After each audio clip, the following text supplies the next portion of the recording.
প্রথম দল হিসেবে টি-20তে 100 ম্যাচ হারার রেকর্ডে নাম লিখিয়েছে বাংলাদেশ দল। 168টি ম্যাচ খেলে 100 হার এসেছে বাংলাদেশের। নাজমুল হোসেন শান্তর দল বনে গেছে 100তম ম্যাচ হারা প্রথম দল।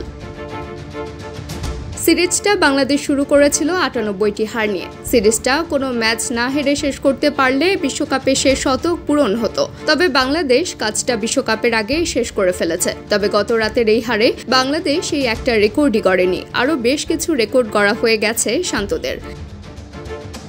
3 ম্যাচের সিরিজে বাংলাদেশের আগে হেরেছে 9টিতে, তবে তার কোনোটি আইসিসির সহযোগী কোনো দেশের বিপক্ষে ছিল না। যুক্তরাষ্ট্রের বিপক্ষে এই সিরিজই প্রথম। বাংলাদেশ এই সিরিজটা ভুলে যেতে চাইলেও যুক্তরাষ্ট্র ক্রিকেট এই সিরিজটাকে লিখে রাখবে সোনার হরফে। কেন? এই সিরিজ জয়টা যে আইসিসির পূর্ণ কোনো সদস্যের বিপক্ষে তাদের প্রথম। এর আগে দলটা পূর্ণ সদস্যের বিপক্ষে জিতেছিল মোটে 1 ম্যাচ, 2021 সালের ডিসেম্বরে আয়ারল্যান্ডের বিপক্ষে লর্ডার হিলে।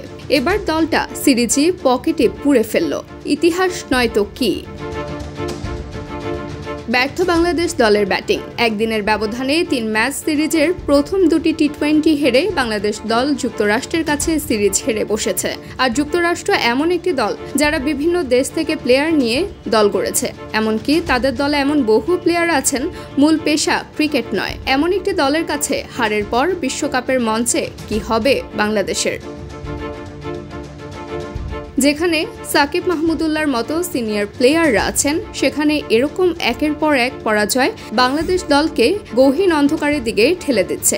শান্তর মতো এমন একজন অধিনায়ককে এবার পাঠানো হয়েছে যার কোনো ফর্মই নেই। লিটন দাসের মতো এমন একজনকে দিয়ে ওপেনিং সাজানো হয়েছে যিনি রান 2 অঙ্কে নেয়ার আগেই আউট হয়ে যাচ্ছেন।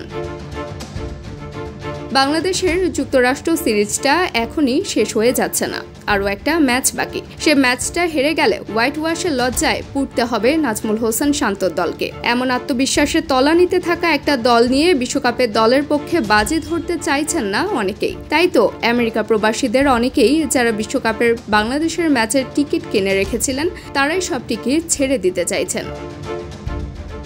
ট্যাক্সসহ $217 কেনা টিকিট সমান দামে কেউ কেউ ছেড়ে দিতে চাইছেন।